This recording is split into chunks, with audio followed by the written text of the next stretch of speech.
안녕하세요. 반갑습니다. 반갑지 않습니까? 네, 오늘 이제 7월, 8월 해가지고 이른바 패스트 트랙입니다. 그래서 통상적으로 이제 무역 실무가 석 달 과정으로 이제 수업을 해 왔었습니다. 해 왔는데 요거는 이제 기본 이론임에도 불구하고 2달 이내에 이제 짧게 끝내는 과정입니다. 그렇게 한 이유는 뭐냐면 어쨌든 여러분들의 목표가 내년에 일단 합격을 하고 싶다라고 하는 게 기본적인 목표고, 만약에 사정이 여의치 않다라고 하면 이제 그 다음해를 보고 계시는 거죠. 아닌가요? 일단 내년의 목표입니다. 그죠? 그럼 내년에 합격을 목표로 한다라고 하면 이 이론 과정이기 때문에 이걸 또 길게 끄는 것도 좀 여의치가 않습니다. 그래서 2달이라고 하는 짧은 시간 이내에 어쨌든 한 바퀴를 돌려야 되고, 그리고 나머지 과정을 원활하게 반복을 해줘야 그나마 뭐 동차가 됐든 유예가 됐든 합격 가능성이 높아집니다. 그래서 부득이하게 이제 2달 과정으로 한 거예요. 그래서 그렇게 이해를 하시고요. 그렇게 하다 보니까 제 의지와는 달리 또 제가 이제 말이 조금 더 빨라질 수도 있고, 그럴 경우 여러분들이 이제 사인을 주시면 나름대로 좀 조정을 하겠지만, 그렇게 좀 쉼 없이 강의가 이루어질 것 같고요. 그 다음에 뭐 필요하다라고 하면 당연히 이제 보강도 하겠죠. 예, 그래서 원래 3달 과정을 이제 2달로 하기 때문에 좀 시간이 여의치가 않다라고 하는 거 먼저 말씀을 드리고요. 그 다음에 이제 간단하게 여러분들의 상황, 현황을 좀 파악을 해보고자 합니다. 그래서 뭐 이렇게 드실 필요는 없고요. 가볍게 사인만 주셔도 제가 확인할 수 있으니까. 그러니까 1차 합격하신 분, 1차 합격하신 분. 네, 그 다음에 그러면 무역 실무를 이게 소위 말해 처음 들었다. 처음. 네, 그 다음에 무역 영어를 한번 들어본 적이 있다. 네. 알겠습니다. 그 다음에 그럼 어쨌든 목표, 내년에 합격을 목표로 한다. 내후년을 목표로 한다. 네, 알겠습니다. 어쨌든 이제 대다수가 내년을 이제 목표로 하고 수업을 이제 들어오신 것 같고, 기본적으로 이제 무역 영어는 이제 들어봤고, 무역 실무에 대한 이론은 경험이 많이 없으신 것 같아요, 대부분. 제가 이제 말씀드리고 싶은 거는, 어쨌든 여러분의 내년을 목표로 했다라고 하면 그 목표를 향해 달려가야 됩니다. 하지만 쉽지는 않을 거예요. 확실함에도 그건 쉽지는 않아요. 뭐 지나간 얘기지만 어쨌든 하루라도 또는 한 달이라도 더 빨리 시작해야 그나마 이제 가능성이 높아지는 거 맞고요. 이제 쉽지는 않겠지만, 그렇다고 해서 7월 달에 공부를 시작해서 내년에 동차 합격 안 되냐? 또 그렇지도 않아요. 예, 그래서 제 기준으로 봤을 때는 정말 빡빡하게 하면은 이제 동차까지 노려볼 수 있다라는 얘기고, 그 빡빡한 거는 그야말로 정말 죽을 똥 살 똥 하는 겁니다. 그죠? 그러니까 인생에 있어가지고 마지막 젊음을 2017년 7월 달부터 불사르겠다라고 하는 각오하고 의지로 좀 공부를 하면은 합격 가능성은 이제 충분히 있다라고 생각을 하니까요. 목표 자체는 내년이다라고 생각하시고 좀 열심히 좀 해 주셨으면 좋겠습니다. 오늘은 이제 첫 시간이니까 전체적으로 이제 공부하는 방식이나 방향에 대해서 가볍게 이제 오리엔테이션을 하고요. 그 다음에 뭐 시간이 좀 허용한다면 내용적인 부분도 좀 바로 들어가도록 하겠습니다. 자, 오늘 나눠드린 유인물이 있습니다. 유인물에 보시면요. 2번째 장을 한번 넘겨보시겠어요?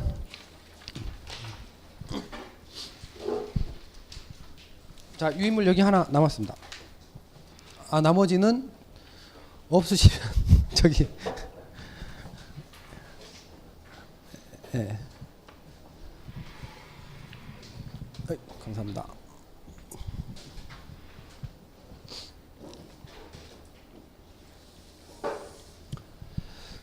네, 그래서 2번째 페이지에 보시면요, 무역 실무의 범위별 출제 경향 이렇게 나와 있죠. 그래서 1996년부터 올해입니다. 가장 따끈따끈한 2017년도까지 해가지고 총 뭐 26, 7이니까 뭐 2개년인가요? 그러니까 22개년의 이제 출제되었던 부분들을 쭉 실어놨습니다. 이른바 이제 기출 문제인데요. 그러니까 이런 기출 문제를 자주 좀 보셨으면 좋겠어요. 자주. 그러니까 처음에 제가 이제 딱 나눠드리고 보통 대부분의 수험생들은 이거를 뭐 어디 뭐 좀 처박아 두고 거의 안 보시거든요. 근데 요거는 교재 맨 앞에 껴가지고 반으로 접어서 껴가지고 뭐 수업 시작하기 전이나 뭐 지하철을 타거나 왔다 갔다 하실 때 틈틈이 앞에 페이지 말고 뒷 페이지부터 이제 계속 넘겨보셨으면 좋겠어요. 그래서 기출 문제를 눈에 좀 익혀 두셨으면 좋겠습니다. 이게 왜 중요하냐면 수업을 이렇게 쭉 앞으로 이제 하게 될 텐데 하게 되면 이거 어디선가 본 것 같은데 근데 그게 뭐냐면 기출 문제란 얘기죠. 그럼 기출 문제를 쭉 분석을 하시면 상당히 많은 부분이 반복되었다 또는 반복 출제된다라고 하는 거예요. 그게 뭐냐면 중요한 부분들은 계속 출제됩니다. 근데 그 중요한 부분이 어려운 부분일 수도 있고요. 쉬운 부분일 수도 있어요. 근데 대부분은 이거는 뭐 이것쯤이야 하는 것들이 상당히 많이 나와요. 소위 말해 남들은 쉽기 때문에 가벼이 여기는 그런 문제들이 반복해서 출제되는 게 기본이다. 그리고 이제 간혹 몇 년에 한 번씩은 소위 말해 이제 뒤통수 치는 문제라고 해가지고 평소에 전혀 접하지 못했던 또는 생각지도 못했던 문제가 나오는 거죠. 그럼 객관적으로 생각을 해보면 뒤통수를 치는 문제가 나왔다라고 하면 어떻게 되냐면 맞아야 돼요. 그거는 치라고 내는 문제를 어떻게 피합니까? 그거를 변수를 생각하고 공부를 하게 되면요 기초를 제대로 안 해요. 그게 어디에서 많이 생기는 오류냐면 그 장수생들이 많이 범하는 오류입니다. 공부를 뭐 4년, 5년, 6년 이렇게 하시는 분들은 소위 말해 기본적인 부분들은 다 알아. 제 관점에서 보면 아는 것처럼 행동을 하세요. 신용장, 선화증권, 종이 누가 몰라요. 말씀해 보세요라고 하면 다 설명을 하십니다. 써보세요라고 하면은 읽어보면 의미는 통하는데 그냥 본인만의 용어로 써놓은 거예요. 그럼 채점하는 사람이 그러니까 교수님이 보시고 그래 뭐 내용은 맞지만 이거 왜 네 용어로 써놨어? 절대 고득점 안 줍니다. 근데 그러니까 신선하게 공부하시는 분들, 그러니까 여러분들 같은 분들은 여러분들 뭐 생각을 담을 일이 뭐가 있어요? 책에 있는 거 외우기도 급급한데 그 외운 거 막 써. 복사기처럼. 그러면 이 사람 완벽하게 내용을 이해하고 썼네. 이해를 했느냐 안 했느냐 누가 알아요? 아무도 몰라요. 써진 걸 가지고 판단하기 때문에. 예. 그래서 쭉 보시면은 이거 기본 문제인데 기초 형태인데 라고 하는 것들이 많이 출제돼요. 근데 그거를 기초기 때문에 간과하시면 안 되고요. 중요한가 보다. 남들은 다 쓰는 문제를 여러분들 못 쓰면 어떻게 돼요? 그럼 100% 떨어지는 거예요. 근데 다 같이 못 쓰는 건 나도 못 쓰면 어떻게 돼요? 운 좋으면 합격하는 겁니다. 예. 근데 그 운을 바라고 공부는 할 수는 없는 거죠. 그래서 열심히 남들 하는 거는 무조건 다 해야 된다. 그게 기본이고 기초다라는 얘기예요. 그래서 여러분들은 그 장수생들이 범하는 우를 절대로 범해서는 안 되고요. 공부를 하다 보면 시간이 후딱 지나갑니다. 순식간에 장수생이 될 수도 있어요. 그래서 지금같이 머리에 든 거 없을 때 있죠. 든 거 없을 때 그걸 그대로 흡수해가지고 내년 늦으면 내후년에 그냥 그대로 풀어내는 게 가장 합리적입니다. 가장 합리적이에요. 저 같은 경우도 공부를 군대를 제대하자마자 시작했거든요. 군대 딱 제대하면 어떻게 돼요? 정말 머리가 백지가 되는 거예요. 완전 백지. 거기다가 이제 수험 공부를 시작한 거죠. 처음에는 너무나 힘들었습니다. 하지만 그거를 아무것도 없는 상태에서 그냥 집어 넣다 보니까 그냥 그대로 나의 의견, 의사 필요 없이 그냥 그대로 집어넣고 그거를 그 다음에 그러니까 다다음에죠. 유예생 때 시험장에서 이제 풀어낸 거죠. 그래서 아주 우수한 성적으로 합격을 하지 않았습니까? 우수한 성적으로 합격했습니다. 수석 합격한 거 아시죠? 네, 저는 항상 그걸 자랑 삼아 얘기를 합니다. 그래서 엄청난 점수로 합격을 했다는 얘기고 그게 믿어지지 않겠지만 점수가 81.38이었습니다. 2차. 물론 여기다가 저 때는 그 워드 프로세서 1급 자격증이 있으면 가산점을 무려 5점을 줬기 때문에 그걸 빼면 평균은 이제 요 정도였고요. 이것도 사실 맞기 어려운 점수입니다. 예. 근데 제가 뭐 정말 뭐 특별한 능력이 있어서 이렇게 맞았냐? 절대 그렇지 않고요. 뭐 제가 특별한 교재를 봐서 어떤 뭐 비법을 전수 받아서 절대 그런 거 아니고요. 저도 오로지 수험서 한 곳만 다 외우자라는 생각으로 공부를 했거든요. 어떻게 보면 좀 우리 시험이 다른 자격사 대비 공부할 분량이 좀 적은 편이에요. 예, 그래서 여러분들이 가지고 있는 각 과목의 수험서 하나만 다 외우겠다, 씹어 먹겠다 라는 생각 가지면 100% 합격합니다. 그거는 아직까지는 그래요. 우리 출제 경향이나 흐름을 보면 아직까지는 여러분들이 가지고 있는 교재 한 권 아무거나 선택해 가지고 다 외우시면 무조건 합격합니다. 예, 그래서 그렇게 생각을 하시고, 특히 여러분 입장에서는 공부 학습량이 그렇게 많지 않기 때문에 다른 대학 교수님들이 쓰신 강론 구해 보거나 어디 누가 안 보는 무역 잡지, 논문 이런 거 구해 가지고 그것까지 다 하려고 하실 필요 전혀 없습니다. 그래서 어떤 교재를 선택하시든 간에 하나만 잘 선택하셔 가지고 완벽하게 이해하시면 좋겠죠. 이해가 안 된다 하더라도 완벽하게 소위 말해 암기가 된다, 답안지에 써낼 수 있다라고 하면은 충분히 합격할 수 있습니다. 그래서 자신감을 가지고 준비를 해 주시기 바랍니다. 그래서 2017년도까지 출제된 문제를 계속적으로 반복을 통해서 보시면서 기출문제를 그냥 자연스럽게 접하고 자연스럽게 본인이 마음 먹고 분석하는 게 아니라 자연스럽게 분석을 하셔야 돼요. 아, 이 정도 범위까지 나오는구나, 이 정도 깊이까지 나오는구나. 그래서 해당 파트가 나왔을 때 이거 어디선가 봤는데 교재에 다 나오네? 이런 것들 이제 확인하는 거죠. 그러면서 그래, 교재만 잘 해도 합격하겠구나, 이런 확신이 들어야 자기가 딴 생각을 안 하고 끝까지 공부에 집중을 할 수가 있어요. 그래서 이제 자주 좀 보시란 얘기인 거고, 제가 이렇게 매년 수업 시간에 이런 걸 나눠드리면서 보셔라라고 해도 그걸 계속 보시는 분들은 거의 없습니다. 10%도 채 안 돼요. 네. 여러분들은 이제 10%에 좀 해당되셔가지고 틈틈이 쉬는 시간마다 보시면서 외우란 얘기 아니에요. 그러니까 자주 보다 보면 그게 자연스럽게 머릿속에 딱 들어가 있어요. 그러면 위험에 이전에 대해서 똑같은 문제가 나온 적도 있었네, 이런 식으로 확인하시면 되는 겁니다. 예, 그래서 기출문제를 자주 좀 살펴보셔라 라고 하는 게 제가 드리고 싶은 첫 번째 사항입니다. 그래서 항상 휴대하시면서 가지고 다니시고, 앞 페이지로 넘어오시면요, 방법론적인 관점에서 그러니까 관세사 공부를 어떻게 해야 될 것이며, 또 무역 실무라고 하는 과목에 대해서는 어떻게 해 나가야 될 것인가 라고 하는 것들을 많이 들어보신 분도 있겠지만 간단하게 한번 설명을 해 보도록 하겠습니다. 그래서 제가 말씀드리는 거는 뭐냐면 그냥 일반적인 가이드예요. 일반적으로 통상적으로 이렇게 하셔라, 그 다음에 어떻게 해야 될지 모르겠다라고 하면은 제 말 한번 믿어보셔라 라고 하는 것이고, 아니야, 나는 나만의 방식이 있어, 나는 이제껏 그렇게 살아왔어 라고 하면 그냥 그대로 하시면 됩니다. 그러니까 공부는 이렇게 안 하면 떨어져, 이런 게 아니에요. 합격생이 95명 매년 나오죠. 95가지의 합격하는 방법이 있습니다. 그들이 하는 소리가 다 달라요. 네, 근데 그 중에 나랑 유사한 맞는 부분들이 있습니다. 그러니까 그런 부분들은 나랑 맞는 공부 방법이야 라고 받으시는 거죠. 그래서 시행착오를 줄이는데 좀 이렇게 참고를 하셔라라고 하는 개념에서 제가 좀 일반적인 상황을 좀 말씀을 드릴게요. 자, 첫 번째 목표 설정 및 현 위치를 파악해라. 이건 뭐냐면 가장 중요합니다. 내 목표가 뭐냐, 나는 내 후년이 최종 합격이야라고 하면 지금은 가벼운 마음으로, 스트레스를 받지 마세요. 가벼운 마음으로 그냥 들으면 됩니다. 가볍게. 왜냐하면 우리 시험은 길게 봐야 돼요. 그러니까 최소한 1년 6개월 정도는 죽어라고 공부를 해야만 합격할 정도의 내용이 나옵니다. 답안에. 최소한 1년 6개월. 근데 내후년에 일어난 일 때문에 지금부터 죽으라고 하다가 죽으면 어떡해요? 죽진 않겠지만 공부에 흥미를 잃으면요, 다시 쳐다보기도 싫어요.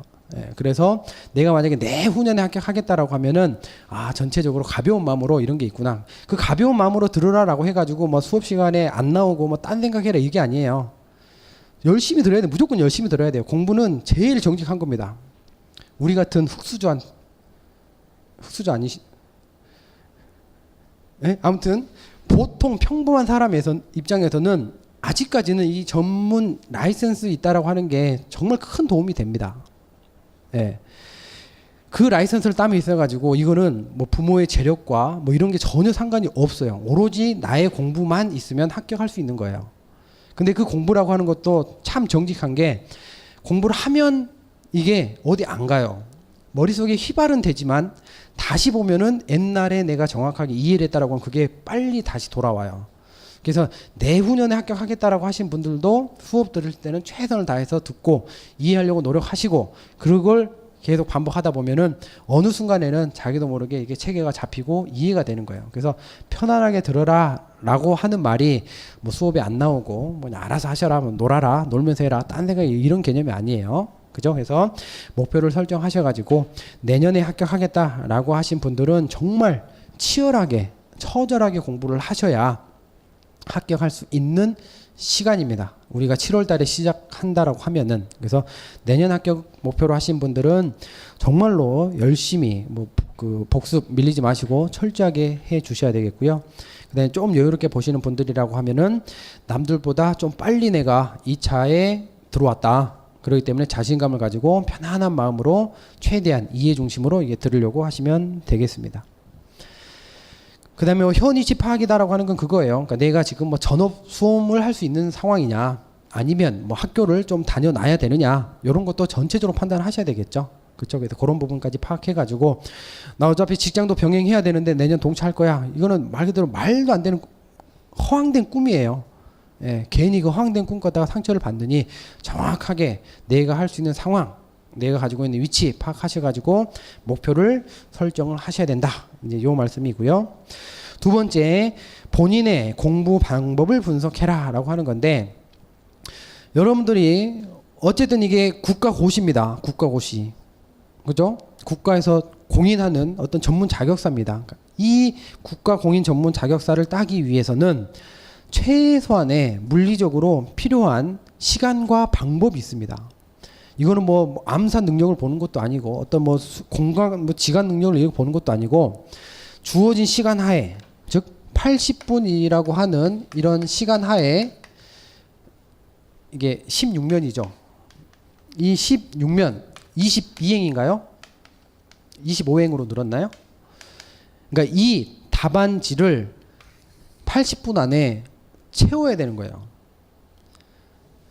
이거를 채우려면 어떤 문제가 주어졌다라고 하면 이러한 논점을 가지고 내가 논리적으로 전개를 해가지고 파악을 해가지고 내가 어떻게 구성해야지라고 천천히 차근차근 논리를 만들어가지고 쓰면은 100% 떨어지고, 평소에 공부해놨던 걸 바탕으로 문제를 본 순간 머릿속에 목차가 탁탁탁 잡히는 거죠. 아, 이거. 그 다음에 요거는 배점 20점, 10점, 15점. 받자마자 싹 써 내려가야만 80분이라고 하는 시간 내에 요 정도 분량을 채울 수가 있는 겁니다. 그럼 요렇게 하려면 어떻게 되냐면, 뭐 누가 당연히 이해를 안 하고 외우는 게 말이 되냐? 맞아요. 앞에는 뭐 이해를 하고 외우든 외우면서 이해가 된 그건 알아서 하는 거고, 나중에 시험장 들어갈 때는 머릿속에 암기된 게 남아 있어야 되는 거거든요. 그럼 이렇게 하려면 어떻게 해야 돼요? 앞에 뭐 무작정 외우든 이해를 통해서 외우든 어쨌든 암기라고 하는 기본적인 작업이 기본 전제가 되어야만 마지막에 요만큼이 남아요, 머릿속에. 이렇게 하려면 물리적으로 공부를 할 때 방법적인 부분도 충분히 고려를 해야 되고 시간적인 부분도 고려를 해야 됩니다. 예를 들어 방법이다라고 하는 거는 가장 대표적으로 말씀드리면 필력이에요, 필력. 나는 평생 살면서 이 펜대를 굴려가면서 공부를 해본 적이 없어. 그런 사람 2차 시험장 가서 써봐. 짧은 시간에 하면 쓰겠어요? 못 씁니다. 처음에 이제 모의고사만 한번 보십시오라고 해서 모의고사를 4과목 80분 동안 보잖아요. 그럼 여기가 막 쥐가 나면 여기가 이쪽에 연습이 안 돼 있으면. 근데 그거를 연습을 통해 가지고 이런 필력을 키워야 된다라는 얘기죠. 그 필력이라고 하는 건 크게 보면 두 가지예요. 그야말로 힘이 있어야 돼. 힘이 있어야 4교시 동안 지치지 않고 분량을 채울 수가 있어요. 또 하나는 스킬, 요령이 있어야 돼요. 요령이. 몰라도 아는 것처럼. 그렇죠? 10점짜리 분량인데 50점짜리로 물어보면 50점짜리로 분량을 늘려서 요령적으로 접근하고 이런 식으로. 근데 그렇게 하려면 어떻게 되냐? 공부할 때 방법을 2차 논술형 시험에 맞게끔 공부를 하셔야 된다는 얘기예요. 1차 때는 어떻게 하셨어요, 공부를? 1차 때는 그 5가지 중에 뭐가 맞는지 틀린지만 골라내는 겁니다. 그러면서 15가 맞는지 30이 맞는지 45가 맞는지 관세청장이 맞는지 세관장이 맞는지 이런 것이 눈에 들어왔지만 2차 때는요, 그런 거 의미가 없어요. 정확하게 외우면 좋겠지만 30일 15일 헷갈려. 그러면 상당한 시간을 이렇게 하면 돼요. 네? 세관장 등이 이러면 돼요. 그렇다 해서 야 빵점 아니에요. 근데 이 1차는 어때요? 15 아니야 30이야 라고 하면 그건 틀린 문제입니다. 2차 공부는 2차 방법대로 해야 되는 거예요. 그러니까 완벽하게 디테일한 부분을 처음부터 내가 해야지라고 해가지고 진도 안 나가고 막 혼자 낑낑대면 끝까지 한 번도 못 보고 시험장 들어가는 거고, 그래 2차는 잘 몰라도 그냥 아는 체 하면서 잘 풀어내면 어느 정도 기본은 맞을 수 있어 라는 생각을 하게 되면 설사 이해가 안 되거나 잘 외워지지 않는 부분이라도 때 되면 외워지겠지라는 생각으로 넘어가게 돼요. 그렇게 반복을 하다 보면 머릿속에 자기도 모르게 뼈대가 그려져요. 뼈대가. 이 뼈대가 이렇게 그려져야 이번 문제는 요거하고 요거하고 요거만 쓰는 거구나. 그러면 큰 흐름 하에 그래 요게 있고 요게 있고 요게 있어. 그리고 그 구체적인 내용은 이거야 라고 써나가는 거예요. 근데 뼈대마저 안 하고 내가 하는 게 요건데 이거 어디에다 써야 되지? 하게 되면 뭐예요? 점수가 나올 수가 없습니다. 그래서 방법에 있어가지고 2차식으로 공부를 해라 라고 하는 거고, 그 2차식으로 공부를 해라 라고 하는 가장 첫 번째는 뭐냐면 큰 흐름을 반드시 챙겨야 되는 것이고, 그 챙기는 걸 구체적으로 표현하면은 목차가 어느 정도 머릿속에 항상 서 있어야 된다라는 얘기예요. 목차, 뼈대. 그리고 또 하나는 뭐냐면 방법론적으로 그냥 무식하게 쓰면서 하는 거예요. 쓰면서. 1차 때는 이게 딱 이렇게 손 개고 눈만 쫙쫙쫙 굴려도 사실 막 하는데 사실 지장 없어요. 하지만 2차 때는요, 쓰면서 하지 않으면 요걸 완성할 수가 없다라는 얘기예요. 이게 하루아침에 되는 것도 아니고 한두 달 해가지고 완성되는 것도 아닙니다. 최소한 6개월 이상 써봐야 그나마 필력도 붙고 아니면 이런 요령도 생기는 거거든요. 근데 그거를 굳이 지금은 그냥 계속 내가 내 나름대로 하다가 6개월 돌아오면 그때부터 할 거야 라고 할 필요가 없잖아요. 그래서 지금 이론 공부를 할 때도 복습할 때도 같이 쓰면서 하고, 그다음에 제가 수업 시간에 판서를 하면 같이 판서를 하면서 그런 식으로 계속적으로 쓰는 연습을 해 나가라. 그래서 악필이면 어떡합니까? 악필 고민을 하시는 분들이 있거든요. 그래서 악필이 뭐냐라고 하는 그 정의부터 좀 다시 내려야 되는데, 악필이라고 고민하지 마시고 딱 요거 하나만 보시면 됩니다. 그 가독성 측면에서만 접근하시면 돼요. 가독성. 물론 글씨가 예쁘면 훨씬 좋습니다. 이게 사람이 채점을 하기 때문에 예쁜 글씨 보면은 일단 유하게 바라보죠. 아유 깔끔하네. 그래서 키워드가 눈에 쏙쏙쏙 들어와요. 근데 막 지렁이처럼 써놓으면 딱 받는 순간 짜증이 나요. 기본적으로. 그게 이제 답안지 그 채점하면서 당신 글씨 때문에 짜증나 죽겠어요 라고, 그게 이제 채점 평에 들어가면 안 되겠지만 받는 순간 짜증이 나요. 그리고 이제 채점을 해야 되니까 키워드를 찾아야 돼. 근데 키워드를 찾으려면 찾다 보면 또 짜증나요. 요 놈이 어디다가 이 본질적 위반이라는 문구를 써놓은 거야. 보여. 여기 있네. 에휴. 최소 점수, 소위 말해. 쓸만 썼으니까. 요렇게 되는 거예요. 그래서 완전 악필보다는 당연히 예쁜 글씨가 훨씬 유리한 건 맞다. 근데 문제는 뭐냐면 예쁜 글씨를 만들기 위해서 공부를 하지 말아라는 얘기예요. 그거를 하기 위해서 방법적으로 뭐 무슨 펜글씨 연습, 손글씨 연습, 매년 그런 분들 한 2분 정도씩 계시거든요. 그걸 사가지고 쉬는 시간마다 쓰고 계셔. 그럴 필요까지는 없어요. 딱 요 부분에 대해서 문제가 없다 라고 하면은 그건 오케이예요. 누가 봤을 때 예쁘진 않지만 읽어져. 그냥 술술술 읽어지면 그걸로 된 겁니다. 그리고 제가 강의한 지가 이제 2008년이니까 한 10년 정도 됐고, 그 모의고사 채점도 거의 한 8년 이상 정도 직접 채점을 했거든요. 그럼 수많은 답안지를 봐왔잖아요. 가독성이 없는 답안지는 매해 한 2장, 3장, 2-3명 빼고는 나머지는 엉망이지만 다 읽히는데 지장이 없었어요. 그래서 여기 있는 대부분의 수험생들이 악필이다 고치십시오라고 지적받을 사람은 아마 없을 거로 생각됩니다. 그래서 뭐 예쁜 글씨를 쓰기 위해서 그런 노력은 할 필요가 없고 그냥 가독성만 갖출 정도로 글씨를 쓰면 되는 거고, 이 가독성에 대한 부분들은 사실 이렇게 하다 보면은요 그냥 또박또박 써지고 팔에 힘이 길러지면 그것도 무난하게 극복이 됩니다. 그래서 뭐 예쁜 글씨를 위해 노력은 할 필요는 없다 라는 얘기죠. 그래서 방법론적인 측면에서 2차 논술형 시험에 대비하기 위한 그런 식의 공부를 해 주셔야 된다라는 얘기고, 그거를 뭐 특정 시기부터 나는 시작해야지 이런 거 전혀 의미 없습니다. 그냥 당장 하시면 됩니다. 그래서 수업 시간에 제가 판서하면 판서하시고, 복습할 때도 눈으로만 하지 말고 써보고, 그 다음에 나중에 얘기하겠지만 뭐 답안 연습도 남들보다 조금씩 더 빨리 시작해보고, 이렇게 하다 보면은 분명히 그 남들보다 조금씩 앞서서 나아가는 모습을 보실 수가 있겠고요. 그 다음에 세 번째, 본인의 공부 시간 분석. 그죠? 이것도 마찬가지입니다. 2차 그 국가공인 전문 자격사 하기 때문에 물리적으로 최소한 요 정도는 공부를 해줘야 된다라고 하는 게 있어요. 우리는 이제 4과목, 소위 말해 이 4과목을 다 외워야 돼. 그럼 다 외우려면 얼마나 공부해야 되냐?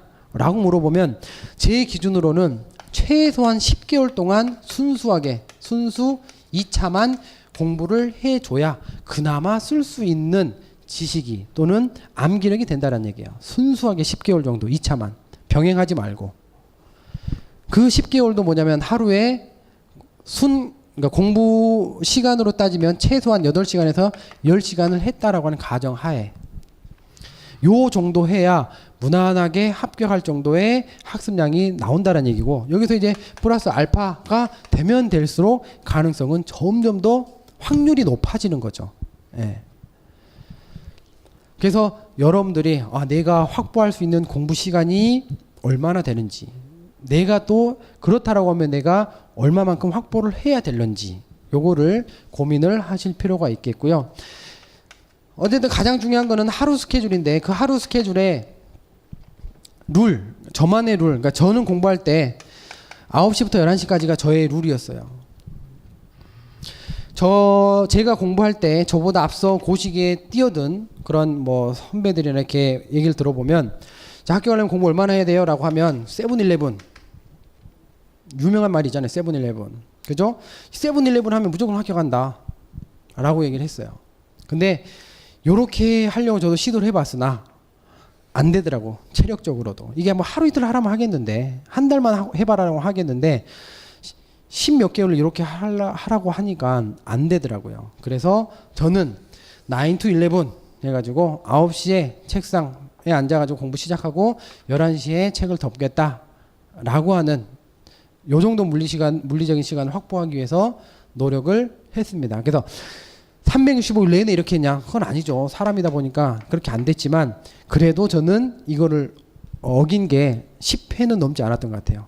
정말로 지키려고 노력을 많이 했고, 이렇게 하다 보니까 그 시험에 좀 이렇게 기분 좋게 합격을 할 수 있었던 것 같습니다. 그래서 본인의 공부 시간을 정확하게 좀 파악을 하셔가지고, 이게 내가 아무리 뭐 머리가 좋고 뭐 난 천재라는 소리를 들어도 그거랑 전혀 다른 문제예요. 그건 제가 확실히 얘기할게요. 이게 뭐 어디 서울대 하버드대 나왔다 하더라도 지가 공부 안 하고 안 해오고 머릿속에 안 남아있으면 안 돼요. 이거는.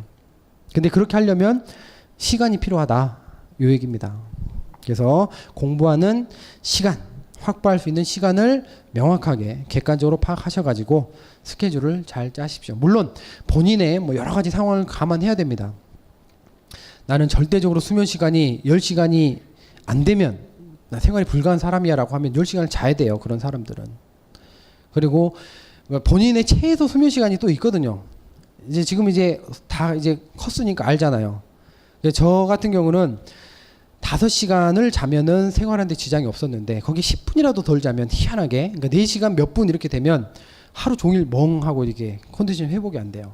그래서 나는 그런갑다 라고 생각을 하고 그 시간에 맞춰가지고 조절을 했습니다. 그래서 여러분들도 뭐 잠을 줄여서 공부해라 이런 개념이 아니에요. 그러니까 여러분들이 할 수 있는 확보 가능한 시간을 최대한 확보해서 공부에 집중을 해라 요 얘기입니다. 세 번째 그 얘기가 되겠고요. 그 다음에 수험 생활과 관련해 가지고 1번 생활의 단순화.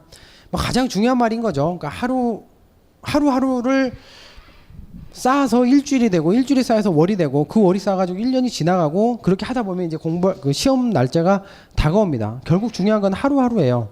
그 하루하루를 어떻게 보낼 것이냐, 단순하게 살아라는 얘기예요. 아침에 일어나서 뭐예요? 씻고 학교 가고, 그죠? 공부하고 밥 먹고 집에 와서 자면 됩니다.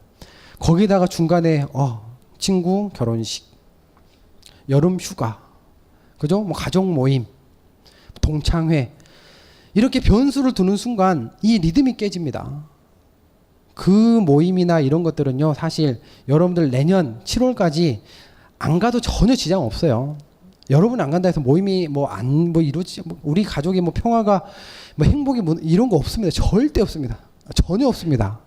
여러분들은 오로지 내년까지는 공부만 하겠다라는 생각으로 생활을 단순화시켜라. 물론 이제 여러분들의 의지로 할 수 있는 게 있고 할 수 없는 게 있어요. 의지로 할 수 있는 거에 한해서입니다. 여러분들이 의지로 동창회나 모임이나 여행 안 갈 수 있잖아요. 그러니까 그런 것들은 최대한 자제하시고, 부득이하게 내가 안 가면 안 되는 것들은 그거는 가야만 되죠. 안 갔을 때는 후폭풍이나 데미지가 훨씬 더 크니까 그런 것들은 당연히 해야 되는 거고, 그렇지 않은 상황이다, 그러니까 조절 가능하다라고 하면은 가급적 최대한 그 생활적의 그 변수를 줄여라, 단순화시켜라, 요 말씀을 드리는 거고, 예로 들어드리면 제가 이제 관세사라고 하는 시험 자격증을 따기 시작한 이유가 뭐냐면, 무역에 있어서 무역 변호사다, 그죠? 국제무역에 있어서 최고의 전문가다, 그런 사실을 입수하고 준비를 한 게 아니고요.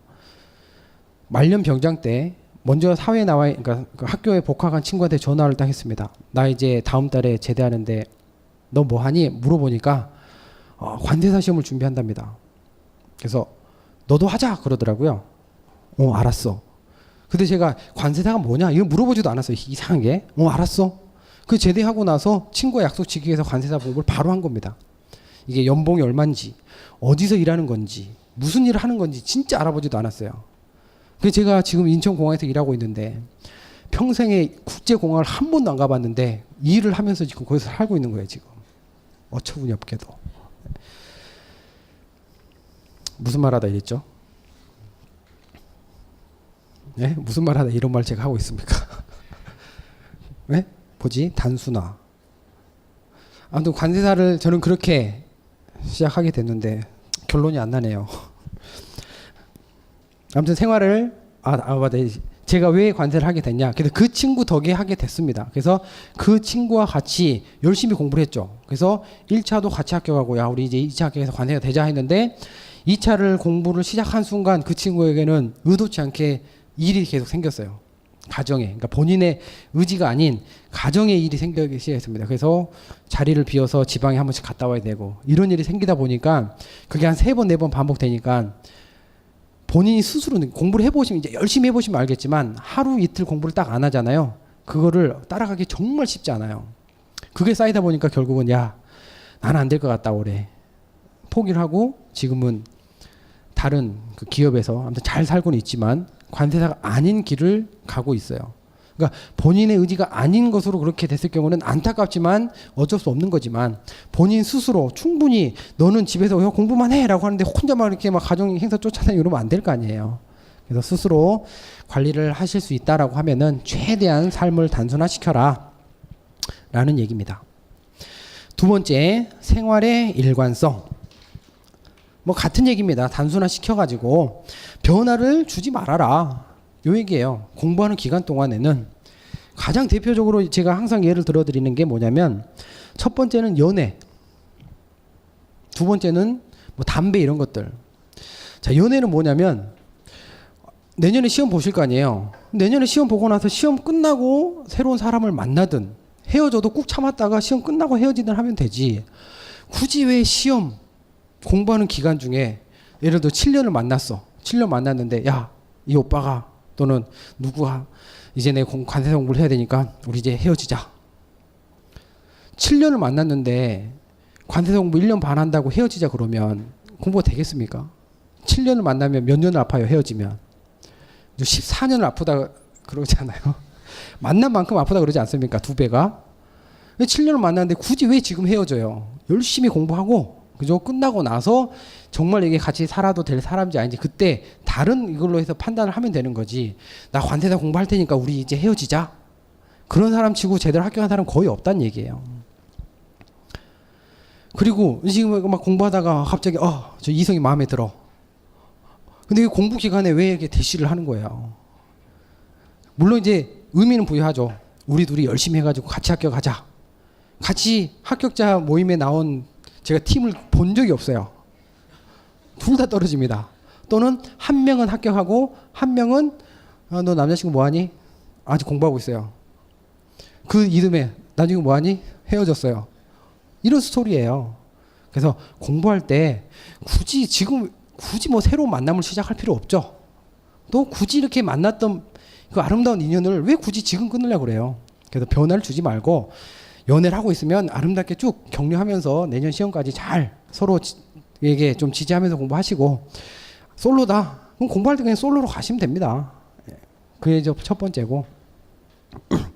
담배 이런 거 마찬가지예요. 담배. 나 이제 정말 내 인생에서 아주 중요한 자격증을 따야 되기 때문에 정말로 개가천선해서 열심히 할 거야. 담배도 끊고. 담배 끊으면 어떻게 돼요? 바로 그냥 금단현상 옵니다. 막 공부 안 되고 손 발발발 떨리고 책을 봐야 되는데 막 담배가 막 보이고 이러잖아요. 담배를 왜 굳이 공부할 때 끊어요? 네? 그냥 스트레스 받을 때 한 대 피면서 이렇게 날리고 시험 끝나고 야 이거 내가 건강 때문에 이건 안 되겠다. 나중에 우리 처자식을 위해서 담배 이런 백해무익한 건 필요 없다. 시험 합격하고 나서 끊어도 됩니다. 굳이 막. 그래서 제 경우도 그 수험생 때 저도 연애하고 있었고 담배도 그때 다 피고 있었습니다. 그건 지금은 그 연애하신 분이 지금 저의 집사람이고 담배도 지금은 또 끊었어요. 그러니까 합격하고 나서 인생을 그냥 하면 되는 거지. 굳이 그 기간에 변화를 줘가지고 그 일어나지 않아도 될 변화에 대해서 혼자 막 힘들어하고 괴로워하고 이럴 필요가 있겠냐. 그러지 말자. 특히 남성분들 막 오늘 돌아가면서 또 미용실 들려가지고 빡빡 밀고 그래 10개월만 미쳐보자. 빡빡 밀고 신경 써가지고 공부 안 되잖아요. 빡빡 밀고 오면 막 사람이 막 쳐다보고 쟤 뭐지 막 이러고 그죠? 또 모자 쓰고 오면은 또 얼마나 답답해요. 평소에 그 스타일이니까 괜찮습니다. 그래서 막 그 변화를 주지 마세요. 그냥 오로지 목표는 그냥 공부다. 그 공부한 보면 특별한 게 있냐? 없어요. 그냥 여러분들이 그냥 시간 맞춰서 그냥 하면 쌓이다 보면 정말 놀랍게도 공부가 되어 있어요. 네. 자, 그래서 변화를 금지. 쭉 일관적인 생활을 하셔라 라는 얘기고요. 그 다음에 세 번째, 체력 관리. 이것도 중요한 문제입니다. 이게 뭐 하루 이틀 또는 한두 달 할 거면요, 잠잘 시간이 어디냐. 밤을 새서 해라. 네가 석 달만 밤에 잠 안 자고 하면 40년이 편하다. 왜 여러분들 지금 20대잖아요. 30대. 그죠?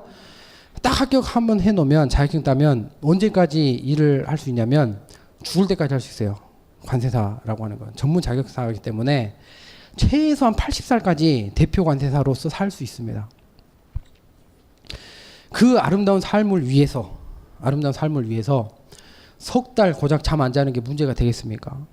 그렇죠? 석 달 잠 안 자고 공부를 해서 합격한다라고 하면 그렇게 하라고 하겠지만 이건 그런 싸움이 아니에요. 그러니까 최소한 2차만 10개월이니까 1차까지 감안하면 최소한 뭐 15개월 이상은 공부를 꾸준하게 해줘야 1, 2차를 합격할 수 있다. 요 얘기예요.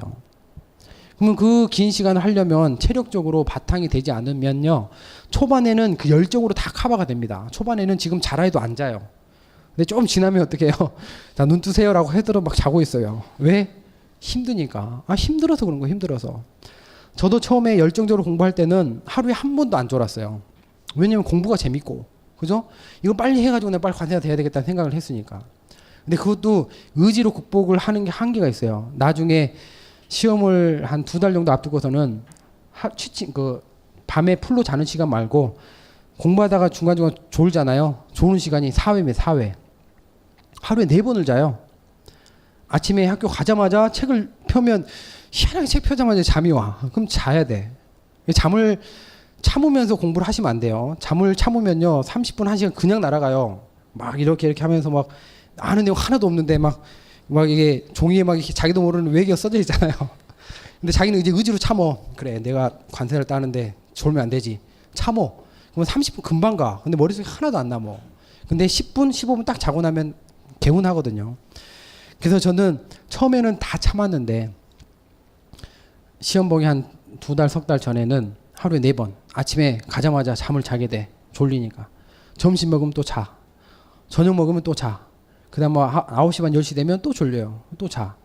왜냐면 힘드니까 그렇게 체력이 떨어지니까 졸려요. 예. 그래서 정말 체력적으로 힘든 건 맞다. 그렇기 때문에 최소한의 체력 관리는 해줘야 된다라는 얘기입니다. 그래서 저도 중간중간 매일같이 운동을 하진 않았어요. 중간중간 필요할 때마다 이제 운동을 하면서 그야말로 기초 체력은 유지를 하려고 했었고요. 특히나 이제 이게 긴 장기 레이스이기 때문에 월요일부터 일요일까지 공부만 하세요. 절대로 그렇게 할 수 없습니다. 그래서 특정 일자, 저 같은 경우는 일요일 하루는 무조건 쉬었어요. 일요일 날은.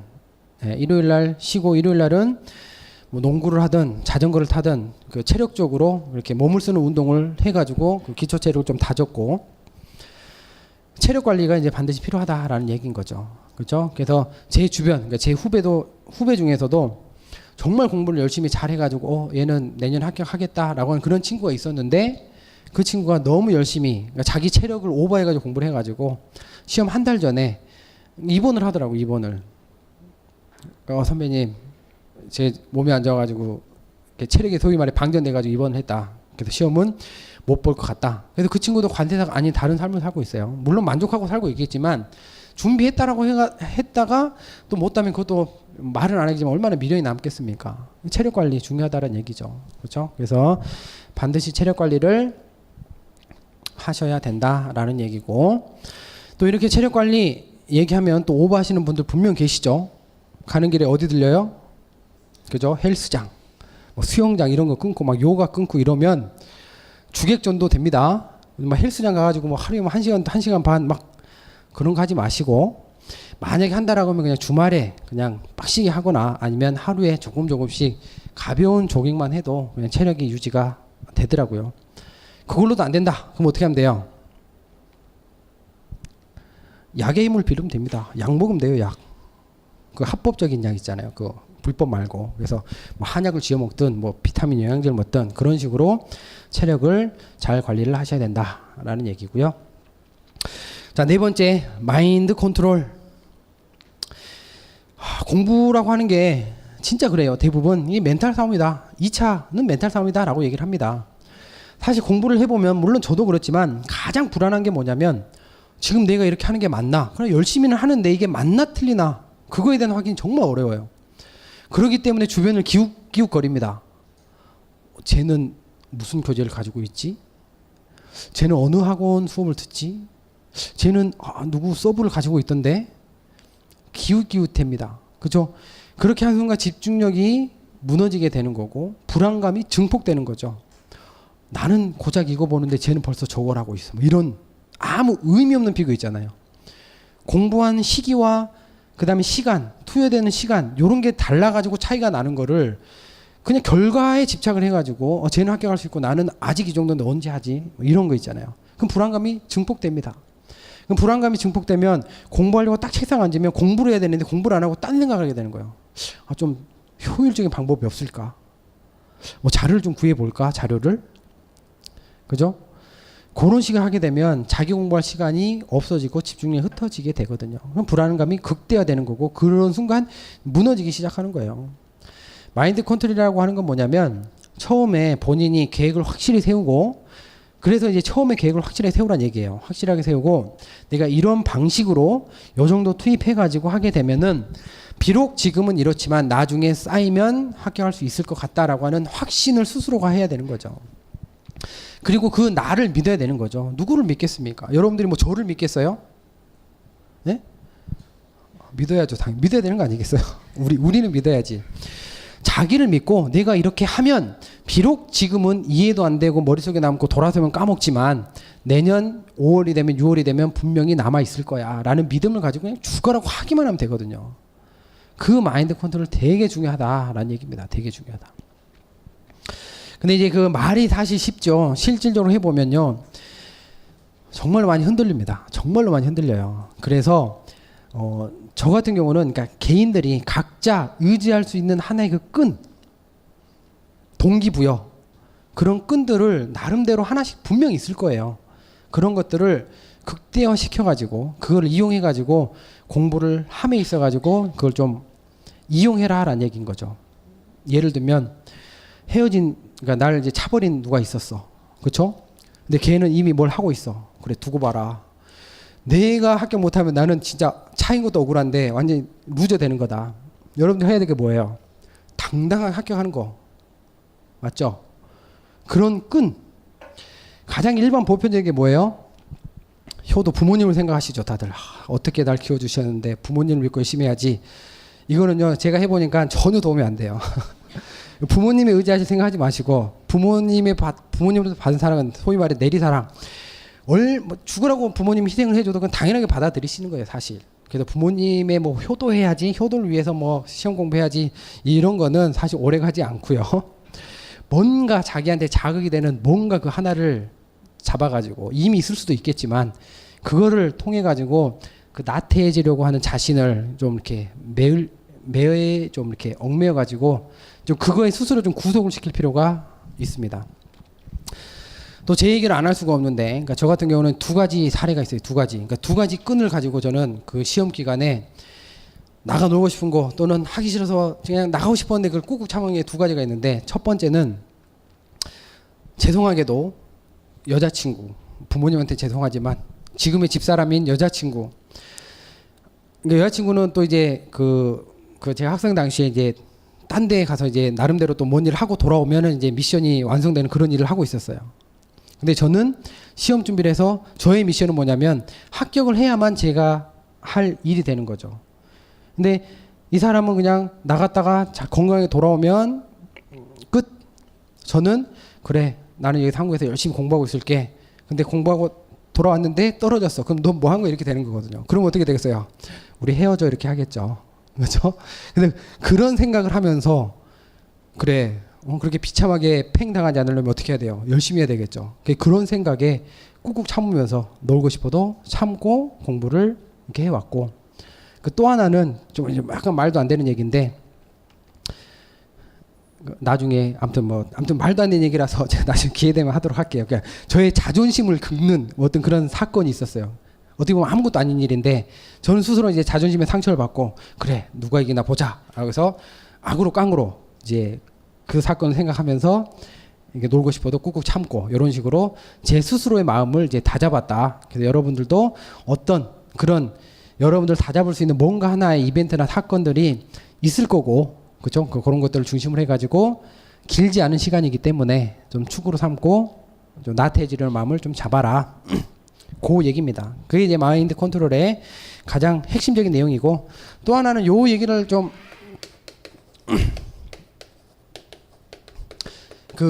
경작, 그죠? 그러니까 여러분들은 그 농부의 심정으로 씨를 뿌리는 심정으로 공부를 하셔야 되는 거예요. 그러니까 지금 사실 욕심이 나죠. 막 공부를 짧은 시간에 막 했을 때 내 머릿속에 남아있기를 원하고 한 번 들으면 척척척 이해되길 원하죠. 그래야만 재밌게 공부를 할 수 있을 것 같은데 사실 하다 보면 저게 뭔 소린지, 그죠? 들을 때도 이해 안 되고 또는 심지어는 들었는데 돌아서면 이해 안 되고 이런 것들이 계속 일어날 겁니다. 최소한 한 달 이상은요. 내 과목이 다 그럴 거예요. 근데 그거는 당연한 과정이에요. 씨를 뿌려놓은 거고 거기다 계속 여러분들이 물도 주고 햇빛도 쐬주고 계속 보살펴야